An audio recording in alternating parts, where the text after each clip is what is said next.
Hello hi this is RJ Payal from 94.3 my FM ને my એફએમની આ સ્પેશિયલ પોડકાસ્ટ સિરીઝમાં આપ સૌનું સ્વાગત છે. આજે આપણી સાથે એક એવું નામ છે કે જેણે સ્ટોન ઇન્ડસ્ટ્રીમાં માત્ર ને માત્ર બિઝનેસ જ ઊભો નથી કર્યો, પણ પોતાની કામ કરવાની રીતથી એક અલગ પ્રકારની સિસ્ટમ ઊભી કરી છે. વર્ષ 2000થી શરૂ થયેલી આ સફર ટ્રાન્સપરન્સી, ક્વોલિટી અને વિશ્વાસના નામ પર પોતાનું એક અલગ નામ ઊભું કર્યું છે અને એ છે વજુ કાકાનું ભાગીરથ સ્ટોન LLP. અને એવા જ વજુ કાકા આજે આપણી સાથે છે કે જેમણે પહેલી વખત ગુજરાતમાં રાજસ્થાનથી, કોટાથી જે છે એ રો મટીરિયલ લાવી અને અહીંયા જ એમનું કટિંગ અને પોલિશિંગની ફેક્ટરી બનાવી છે. તો આગળની બધી જ વાત કરીએ વજુ કાકા સાથે. હેલો સર, નમસ્કાર. કેમ છો? બસ મજામાં. પહેલા તો સર 2000ની સાલમાં જ્યારે આ સફરની શરૂઆત કરી ત્યારે ઘણી બધી મુશ્કેલીઓ આવી હશે, તો એ કઈ હતી? એમાં એકચ્યુઅલી અમારો બિઝનેસ જ નહોતો. હું કાપડ લાઈનમાં હતો 25 વર્ષ, પણ ઓચિંતા એક્સિડન્ટલી સંજોગો એવા ઉભા થયા કે આવવું પડ્યું અને ઝીરો અનુભવ હતો. તો મુશ્કેલી તો જબરજસ્ત હોય, એમાં તો કંઈક સવાલ જ નથી. એ મુશ્કેલીનો સામનો કરવા માટે મને જે 25 વર્ષ કાપડનો બિઝનેસ કર્યો ને એ મને કામ આવ્યો. જે એની થીમ હતી ને એ મેં આમાં બેસાડી. ફિક્સ રેટ કાપડમાં કોઈ હોય નહીં. મેં ત્યારે 25 વર્ષ ફિક્સ રેટ કર્યો ને એનો મને બેનિફિટ, એ થીમ આમાં બેસાડી તો મને બેનિફિટ મળ્યો. પણ વાર લાગી, ઘણી વાર લાગી, કારણ કે કોઈ ફિક્સ રેટને માનતું જ નથી. અને એના માટેથી ફિક્સ રેટમાં તો તમારે ઘસાવવું પડે, નફો પતલો કરવો પડે, ખરીદી કેશથી કરવી પડે. અને સ્ટોન બિઝનેસ જ શા માટે પસંદ કર્યો? ફેમિલી બેકગ્રાઉન્ડ એવું હતું કે પછી તમને આમાં કંઈક અલગ દેખાયું એટલા માટે પસંદ કર્યો? આ મારો 38 વર્ષ જૂનો બિઝનેસ છે, ફેમિલી બિઝનેસ હતો. મારા ભાઈઓ સંભાળતા, હું કાપડમાં હતો. પણ એક્સિડન્ટલી સંજોગો એવા ઉભા થયા કે અમારું સંયુક્ત કુટુંબ અલગ થયા અને અલગ થયું એટલે મારા ભાગમાં આવ્યું. એને હિસાબે મારે આમાં આવવું પડ્યું. બરાબર. અને જ્યારે બીજા લોકો જે છે રાજસ્થાનથી જ મટીરિયલ લઈ આવતા, ત્યારે તમે શું કર્યું કે ત્યાંથી રો મટીરિયલ લાવી અને અહીંયા જ ફેક્ટરી બનાવી? તો એવો વિચાર કેમ આવ્યો તમને? પણ કંઈક નવું કરીએ ને તો કોમ્પિટિશનમાં ઉભા રહીએ.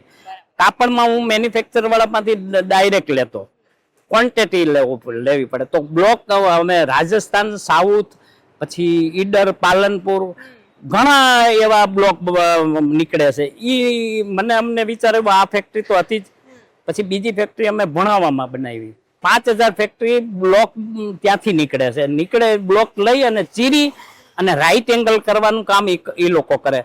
હવે અમારે કોમ્પિટિશન મંદી એટલી છે તો અમે વિચાર્યું કે ભાઈ આપણે કોમ્પિટિશનમાં ટકવા માટે આપણે ખુદ ત્યાં મેન્યુફેક્ચરિંગ કરવા ત્યાં નથી જવું, પણ અહીંયા કરીએ તો એ કોન્સેપ્ટ કોઈ વિચારતું નથી અને નફો ઓછો હોય. અને મશીન લઈને અમે હિંમત કરી. 4 મહિનાથી ફેક્ટરી ફર્સ્ટ ક્લાસ ચાલે છે. અને સર, જ્યારે તમે રાજસ્થાન, કોટાથી આ બધો સામાન લઈ આવતા હોય સ્ટોનનો, અને પછી અહીંયા કટિંગ ને પોલિશિંગ થતું હોય, તો એમાં તો કેટલી બધી સમસ્યા આવતી હશે. તો કઈ સમસ્યા આવે અને કઈ રીતે એનો સામનો કરો? પેલા તો મૂડી, માણસો, ઘણી બધી સમસ્યા આવે. પણ સમસ્યાનો તો ઉકેલ કરવો જ પડે, કારણ કે મહેનત તો કરવી જ પડે. કોઈ પણ બિઝનેસ શરૂઆતમાં તો સ્ટ્રગલ 1000 દિવસ જોઈએ જ. 1000 દિવસ તમે પસાર કરો તો 100% સફળતા મળે. આમાંય મને 1000 દિવસ લાગ્યા, આમાંય 4 મહિના થયા. હવે 1000 દિવસ પછી અત્યારે આ બિઝનેસના સપોર્ટમાં બેસ્ટ ચાલે છે. પણ એને તો સ્ટાર્ટિંગથી સારું થઈ ગયું, તો બેસ્ટમાં બેસ્ટ ચાલે છે. રોકડેથી ખરીદી કરવામાં જ ફાયદો. રોકડેથી ખરીદી કરી, ક્વોન્ટિટી ખરીદી કરી અને ચીપ એન્ડ બેસ્ટ કોસ્ટ નીચે લઈ આવવા માટે તમારે ખર્ચા બચાવવા પડે. બરાબર.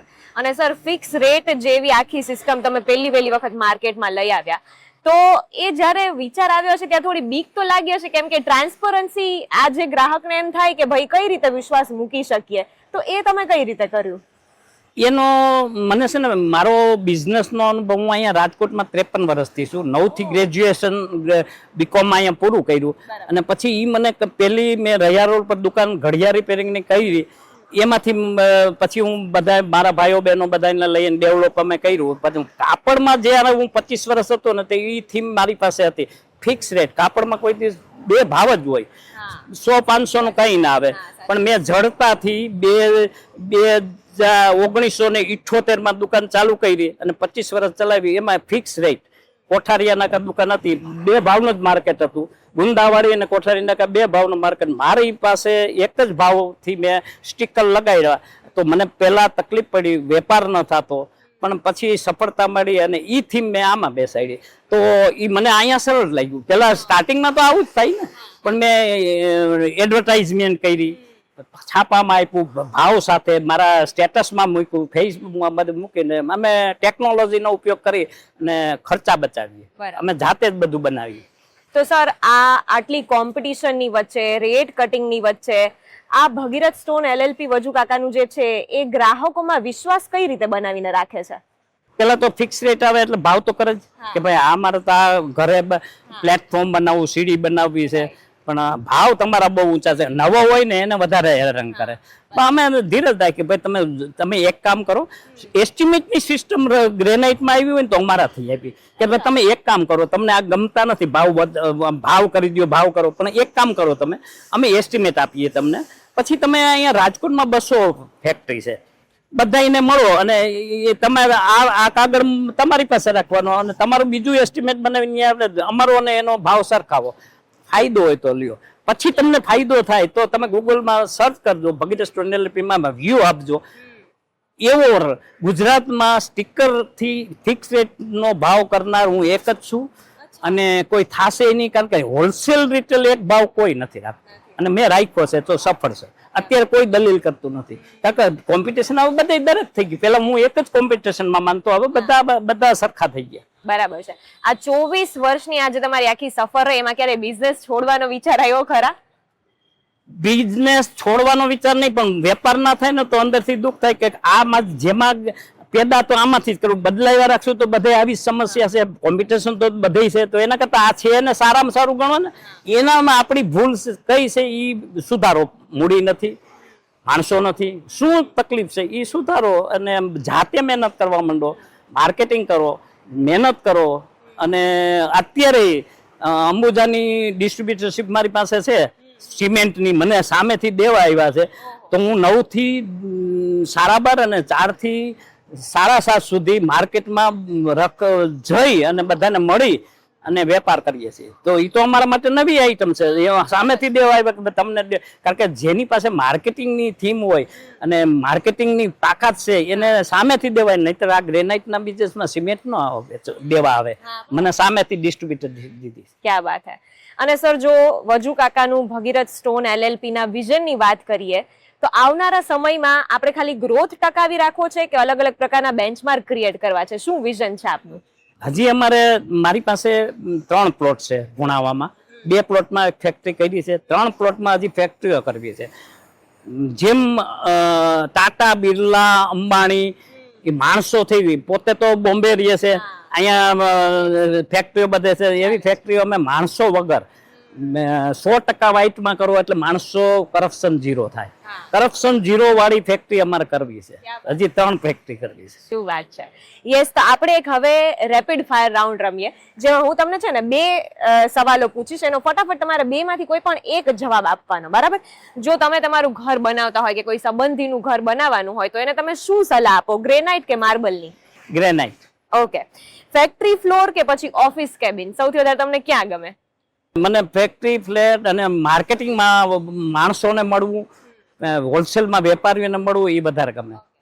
રિસ્ક લેવું ગમે કે સેફ રમવું ગમે? રિસ્ક પૂરું. રિસ્ક એવું કે ખરીદી નીચી હોય ને, ગ્રાહકને મત કોઈ ન જાય. ખરીદી તમારી નીચી હોય ને, રોકડેથી ખરીદી કરો અને ક્વોન્ટિટી ખરીદી કરો તો કોસ્ટો નીચી આવી જ છે આપણી પોતાની.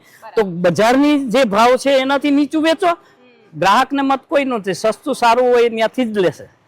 અને ઈ મને ગૂગલમાં સર્ચ કરો એટલે વ્યૂ માંથી જ મારા રિટેલ કસ્ટમરો બંધાણા છે. હું કોઈને કમિશન પણ નથી આપતો. હવે રાજકોટ કે રાજસ્થાન? રાજકોટ જ બિઝનેસ બેસ્ટ.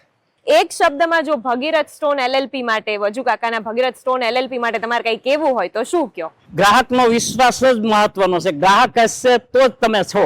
ક્યાં વાત હે, ક્યાં વાત હે. અને કસ્ટમરનો વિશ્વાસ કે પછી પ્રોફિટ માર્જિન વધારે મહત્વનું? કસ્ટમર્સનો વિશ્વાસ તમને લાંબા ટાઈમ સુધી વારસાગતમાં તમને કામ આવે.